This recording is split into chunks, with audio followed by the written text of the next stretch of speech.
restarting now. Okay.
Om Asato Masa Gamaya Tamaso Maham Jyoti Gamaya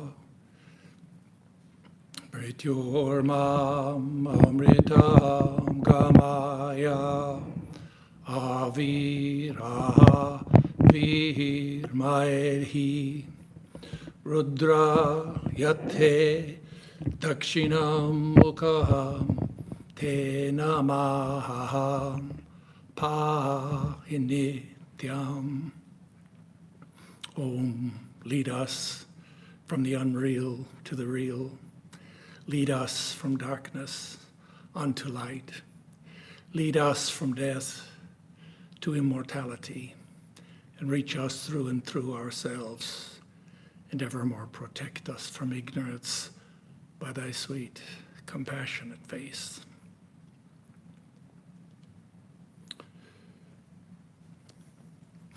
So my subject this morning is, what is divine love?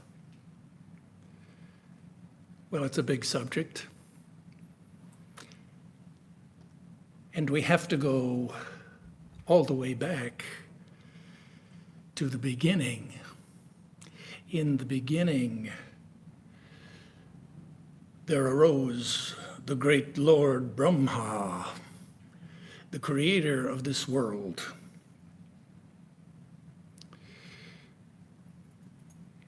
And he opened his eyes, and he looked all around, and he saw that he was alone. And he felt fear. And then he realized, well, if I'm alone, then who is there to fear? And so he became happy, but he was still alone. And so he felt lonely. And so he thought, I will create worlds. And so he began to create the 14 worlds. And he created all the plants and the animals and all living beings in binary pairs. And 2 by 2, they boarded Noah's Ark. And after the flood, 2 by 2, they came down and they repopulated the whole earth. And that's why everywhere we see that things come in pairs, that things go together, that things belong together. And if you remember the famous painting by Norman Rockwell, A little boy, a little girl seated on a bench there, and they're watching the moon rise. It's a picture about young love. The two together become one. And one love we could define as a feeling of oneness. In the beginning, we were one with everything. We were one with God. We were one with the universe. And we were one with ourselves. That means our true self, the Atman. And somehow, through a sort of metaphysical amnesia, we have fallen from grace. We're alienated from ourselves. We're distanced from God. We're separate from everything in the world. And that's the tragedy of human life. But the great truth is that every moment of every day, consciously or unconsciously, we are struggling to return to that feeling of universal oneness and identity. It's that which drives us. It's that which we're searching for. In fact, our whole life is spent searching for love.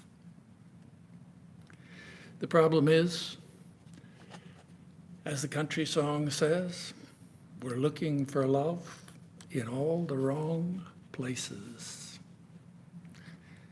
And talking about divine love, we're talking about love. And it's very high up on the abstraction ladder. Maybe it will help for us to compare and contrast it with some different senses. We can visualize a spectrum of love. On the far left-hand side of the spectrum, in the slowest and the lowest vibrations, there is what we could call carnal or sexual attraction. That is the affinity that the natural man feels for others of his kind. It's an affinity shared by man with all of the animal creation. In fact, it's shared by all creation. And just as the earth is drawn and has an affinity to the sun and the moon, drawn by gravity towards the earth, similarly humankind are drawn together, and we could call that, if we could call it love, we could call it physical love. And if we move a little up the spectrum, come to the middle range there of the color spectrum, we get into a more mature form of the feeling of oneness. That is the attraction of one person to another. We could call this humanistic love. And if we keep going over on the spectrum, we come to a higher and higher vibration. We come into the definition of what we could call, that is the attraction of one soul for another soul, which we could call true love or divine love. And so we have animal love, and we have humanistic love, and we have divine love.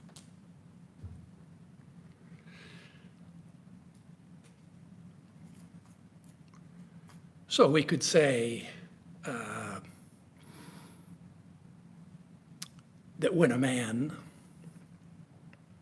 meets a woman, he sees her at first with the eye of the flesh. He sees her beautiful blonde hair and her name and form and her blue eyes. And he's drawn and attracted, that is, may feel a kind of an animal magnetism and a kind of a chemical attraction, the two being drawn towards each other. And that's the natural law. That's the law that's part of the great, that's part of the divine law, that things are drawn, things which have an affinity are drawn towards each other. At that time, the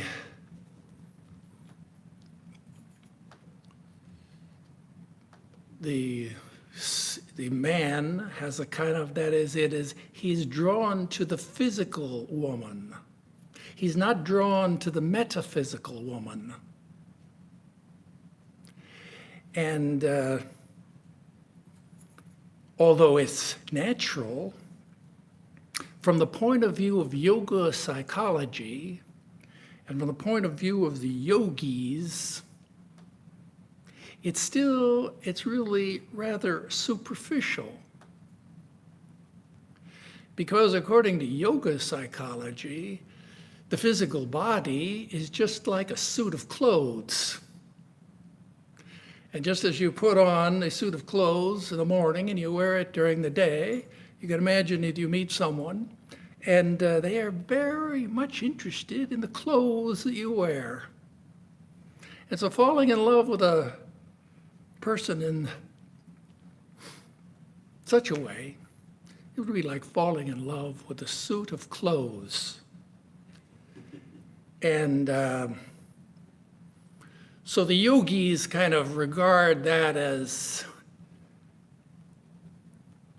foolishness and remind us is that what we really seek, that what we're really seeking, that is to return to the original Advaita state, that we have to go beyond, we have to raise our level of consciousness, we have to raise our vibrational level, we have to become interested in the person and not in the physical flesh and blood body.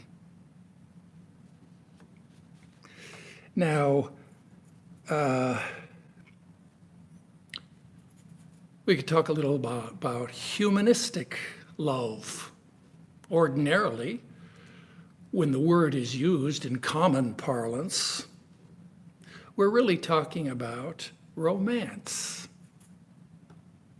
And when we tell anything about a love story, we think of a love story, we think of two partners walking hand in hand, wining and dining at a candle-lit table to the sound of beautiful violin music.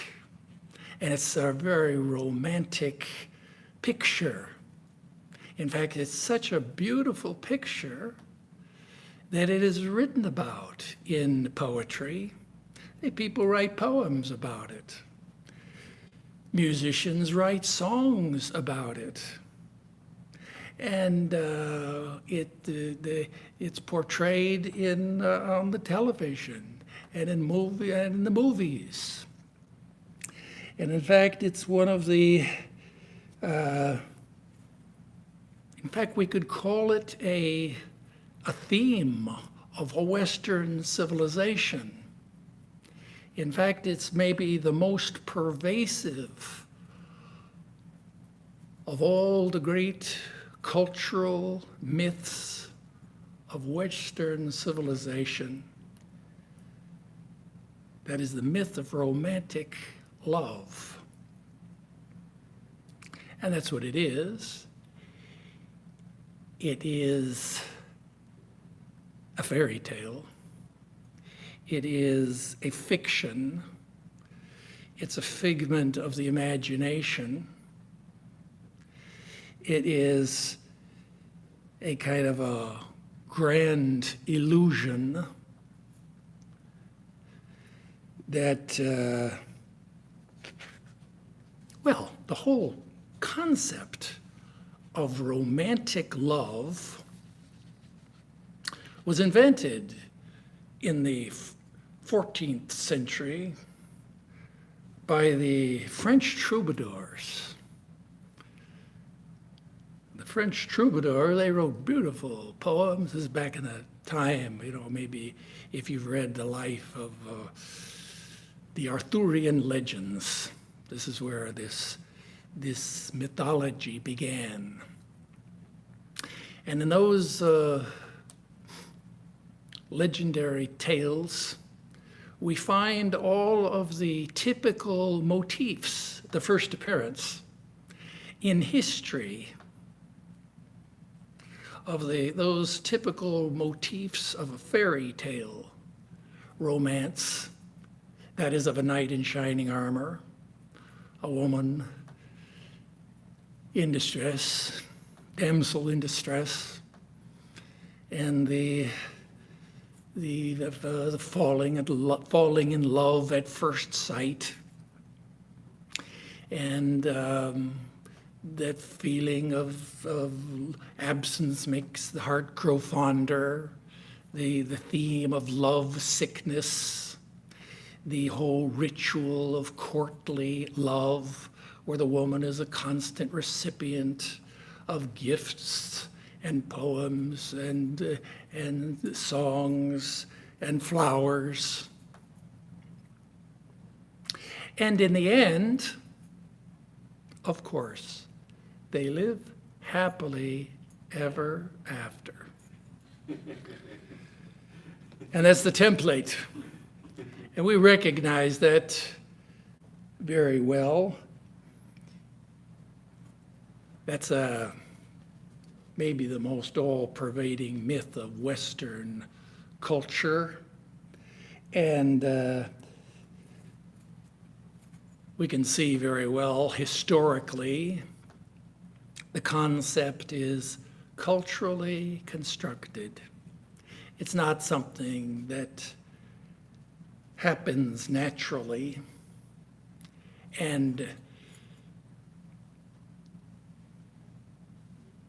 as the French writer said, that there are very few people who would ever fall in love if they hadn't read about it.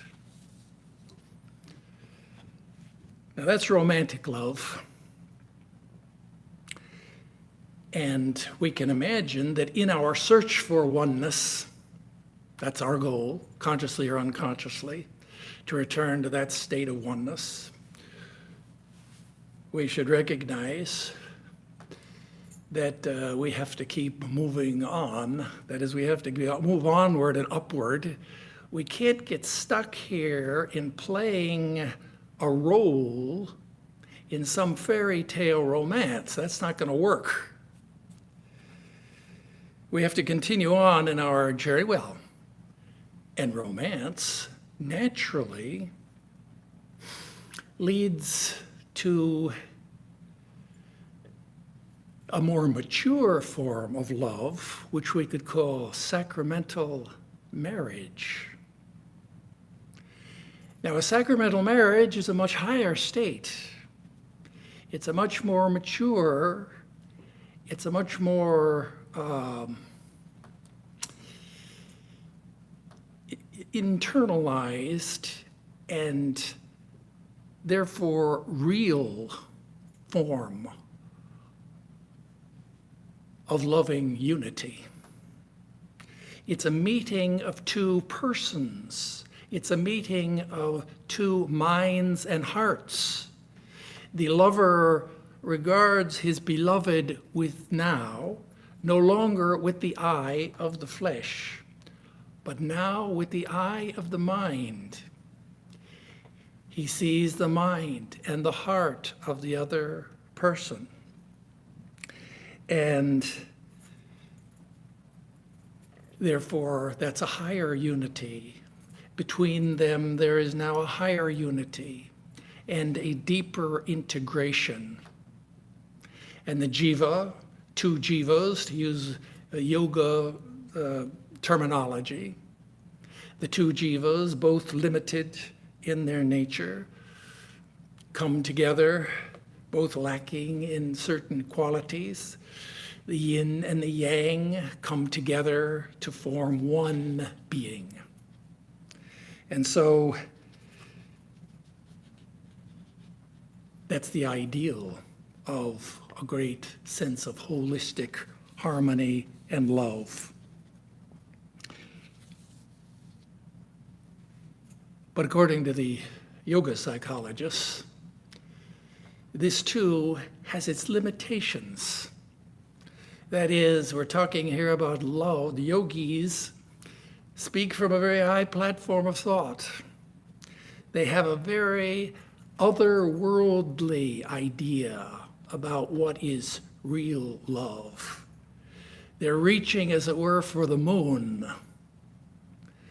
And therefore they realize that even of the most sacramental form of humanistic love is, after all, only love of one person for another. And the person itself is a limited being. The person is not ourself. The person is the persona. It is not our true self. And in order to begin to feel true love, we have to rise beyond the person to the transpersonal. Now we're moving around the right to the higher up in the vibrational level of the spectrum. We're moving from the personal to the transpersonal and beginning now to see that person with the eye of the spirit, looking beyond the body, looking beyond the personality, looking beyond the personal values and the personal, but to the deeper character and to the soul of the other. Now we're talking about the beginning of true love, which we could call divine love. Same thing. So let's look here at divine love. What is divine love? Swami Vivekananda says that we can define love, and by love here we mean true love, we mean divine love. We can define love as a triangle. And just as a triangle has three angles, each of which represents one of its characteristic, necessary, intrinsic aspects, so too love has three characteristics. Without any one of these characteristics, it cannot be considered to be divine love. So now we're discriminating true love, that is divine love, from the word which we ordinarily use in common parlance. First angle of the triangle. Love knows no fear. Now these are the aphorisms. There's three aphorisms. Well, first aphorism, defining the characteristics. Love knows no fear. The mouse cannot love the cat. The sheep cannot love the wolf. The lamb cannot love the lion. The slave cannot love the master. Why? Because the fear drives out the love. Now, ordinary humanistic love, even in its most idealized form, has a lot of fear around it. And it's fear, fear of many different things, but fear, what is fear? Fear means the fear of the awareness of the possibility of loss. And because we live as jivas in the jagat, that means this changing world, everything is changing. The body and the mind, the opinions and the personality and the values of the other person. And therefore, because everything changes, there will be loss. And certainly even in the most perfect love relationship, and there are maybe such relationships, Rabindranath Tagore says, a perfect human relationship would be like as rare as the meeting of two stars in the heavens. Well, maybe it happens, but we can imagine even an idealized relationship, even there's fear, because at the end, the one will pass away and the other will be left alone. And that's the nature of life in this world, and that's the tragedy of life, and that's why in our search for love, we have to know that true love true love is defined as that which knows no fear. Why is it no fear? Because true love is love of the soul. It's love of the self. It's love of the spirit.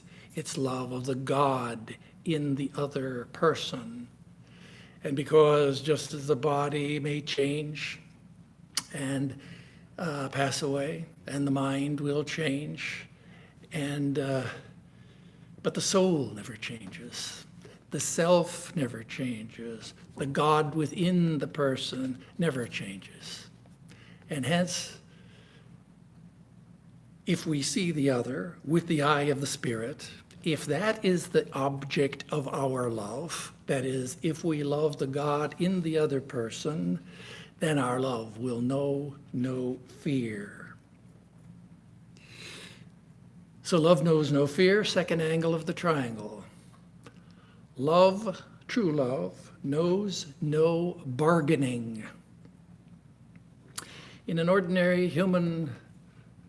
humanist love relationship, usually begins kind of like a business transaction. And we can imagine that one of the partners, a woman is looking for a husband. Maybe she has a shopping list. He's good looking. He has a car. He has a house. He has a job. And he has money in the bank. And so all those are on the list. Similarly, the man also has his own list. And if the two come together and they find that their lists match, well, then they find that they have a good bargain. This may be a good bargain to make. And, well, you may say, well, that's kind of cynical, that's kind of materialistic. People, I certainly don't have such a feeling when I'm, if I was looking for love, I would not be so materialistic. Well, it's true. But the fact is that in all such ordinary love, we always are looking for something in return. We always, at the very least, we want our love to be reciprocated. At the very least, we want it to be mutual love. And so, by the yardstick here now of the yoga psychologists, and you're right, you have to recognize that this is kind of an otherworldly conception. We can't hardly even imagine the conception now which regards this ordinary desire for mutual love to be a mere shopkeeping transaction. This is not divine love. Divine love, true love, knows no bargaining. That means you may say that, well, what do I get out of it then? What's the point? How do I benefit? Well, the answer of the Vedanta philosophy is that love is its own reward. Once upon a time, there was an ostrich who was sitting on a park bench, and he saw a young woman walk by, and seeing her for the first time, he fell completely in love. And he got up and he followed her, placing one foot in the footprint of the other, followed her at some distance all the way home. She disappeared in the house, but he never met her. And he returned back to his apartment. That was on Sunday. On Monday, he couldn't stop thinking about her, and he wrote a poem. I'd never written a poem before, but it was a beautiful poem. He read it over and over. And on Tuesday, he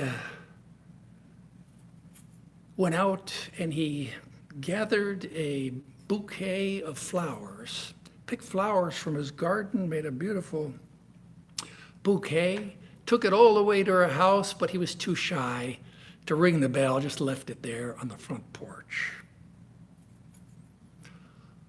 That was on Tuesday. On Wednesday, he spent the whole day writing songs. He wrote a beautiful song for his beloved. And on Thursday, he went to a restaurant, and who does he see there? There he saw at another table was his beloved.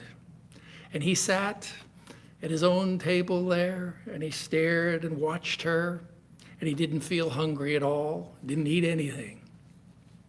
He just watched her until she finally got up and left. And on Friday, he went to a tailor shop, and he got a beautiful suit of clothes, all handmade, custom made. Came back and modeled those clothes, and Mary says, how handsome I look. Yes, she will love the way that I look. And that was on Saturday. Or no, that was on what? Friday. That was on Friday.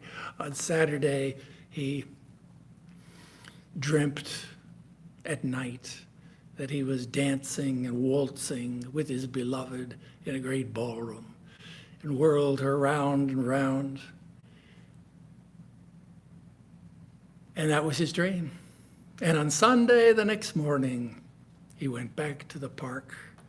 And there he sat on the same bench, and that beautiful girl came walking by, passed him by. He looked there and he thought, alas, I'm too shy for love. And so he never did meet that young lady. But he was happy. And he recalled the week before, and he thought to himself, yes, this has been a week well spent. So that's love is its own reward.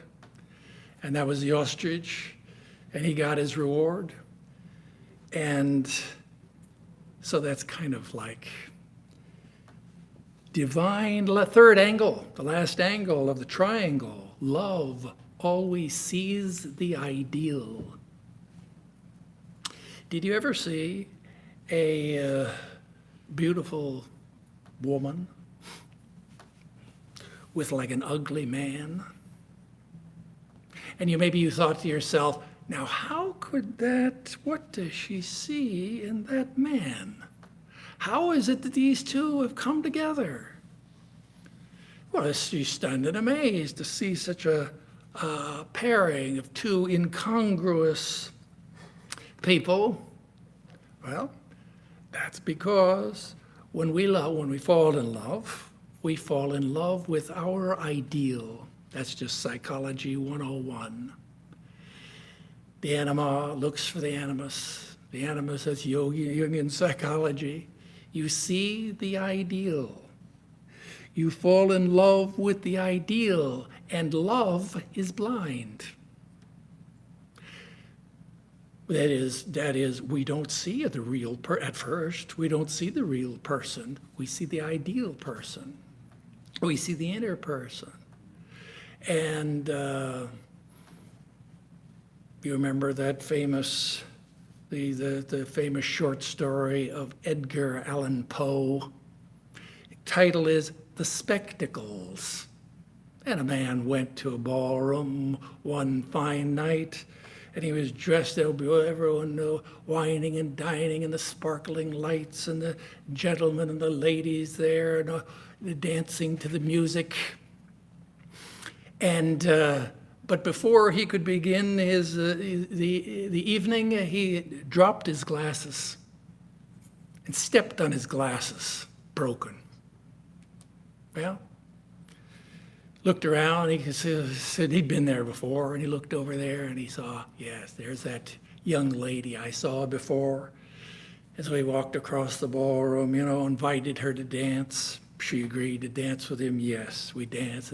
And as soon as they danced, they realized that they were falling in love, and they talked and talked.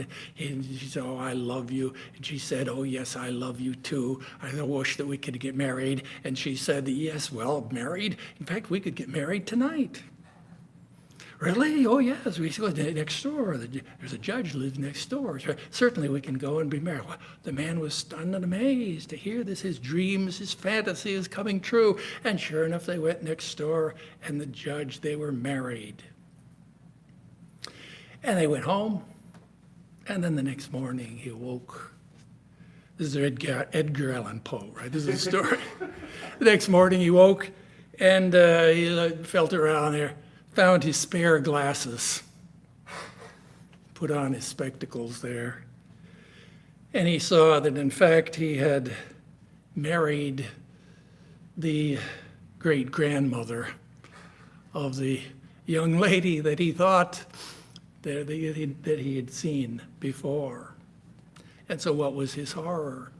Well, this is the love is blind, and in fact what happens is, this is in ordinary humanistic love, very gradually we begin to see the discrepancy between our idealized picture and the real person.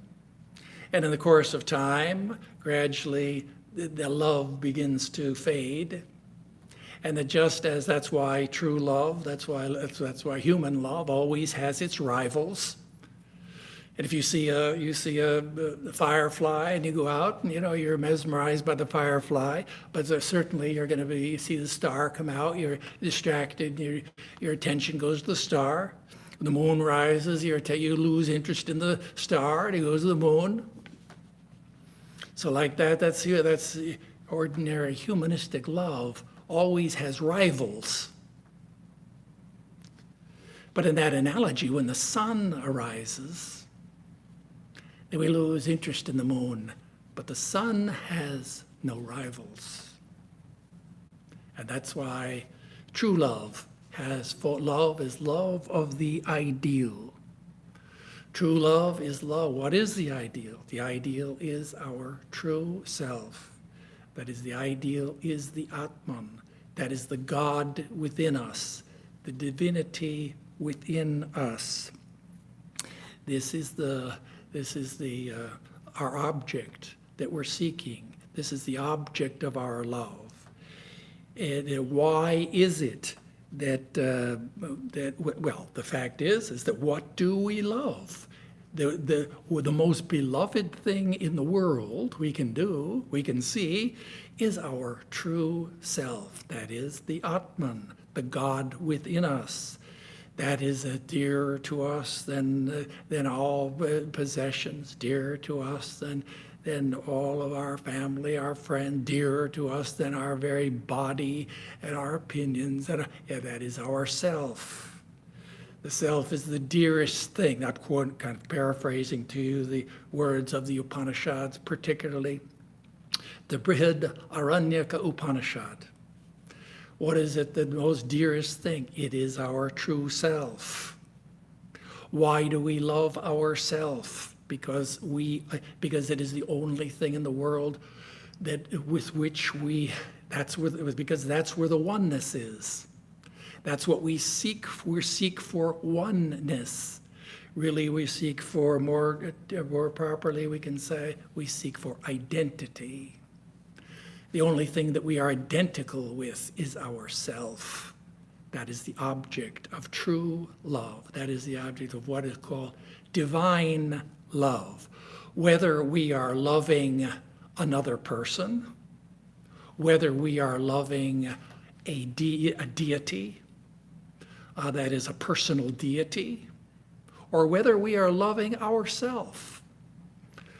Love your neighbor as yourself. So it's all the same thing. It's all true. That's what true love is, divine love. There's really only one love with a capital L. And that's what we seek. We seek that within us. We seek that in other people. And whenever we find love in another, whenever we begin to love another person, it's because we see within them the soul, the self. It says in the Upanishad, the husband does not love the wife because of the wife, that is, because of the body and mind, but because of the self, the soul, the God that he sees within the wife, and the wife, the husband, because she sees the soul, the self, the God, the divine within the husband. That is the true object of love. And so that's our subject this morning. What is divine love? It is love of the God within and love of the God in everything.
Thank you, Swami Vedarupananda, for a beautiful talk on what is divine love. Next week, our speaker will be Swami Satyamayananda, and his topic, Lucidly Awake. For members, we also have on Saturday morning at 10:30, our annual members meeting. We ask you to attend via Zoom. You'll be getting an email about that. You already received a letter about it, I hope. And would you be interested in, somebody wrote in a question. Would you be interested in addressing that question? Sure. The question is it also divine love that regards with compassion the limited self? Is it divine love that regards with compassion the limited self? Is it divine love with regards with compassion, a limited self? That's a big question. Of course, everything, love, only one kind of love. And You want to stand up and take the question? no, the answer, let me give you the answer. The answer is, no, that's not divine love. That regards the limited self with compassion. No, that's not divine love. We defined divine love this morning. Divine love, true love, is love of the soul. It's love of the Atman. It is not love of the Jiva, the limited person. That's a different kind of love. That's also, that has its own place. That is not what the yogis call divine love. So maybe that's a controversial answer. Sure, That's my answer. Good. Will you give a closing chant? Yeah.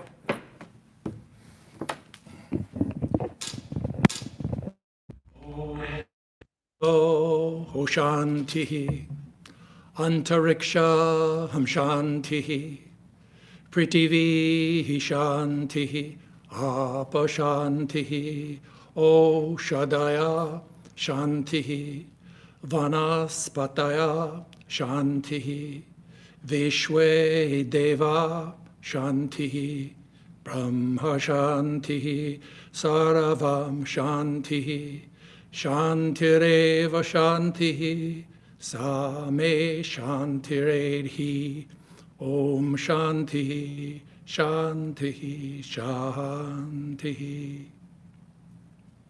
Om, peace is in heaven, peace is on the earth, peace is in the sky and in the waters. The herbs and plants and trees are full of peace. The gods are peaceful. May this eternal universal peace enter our souls and beings. Om, peace, peace, peace be unto us all.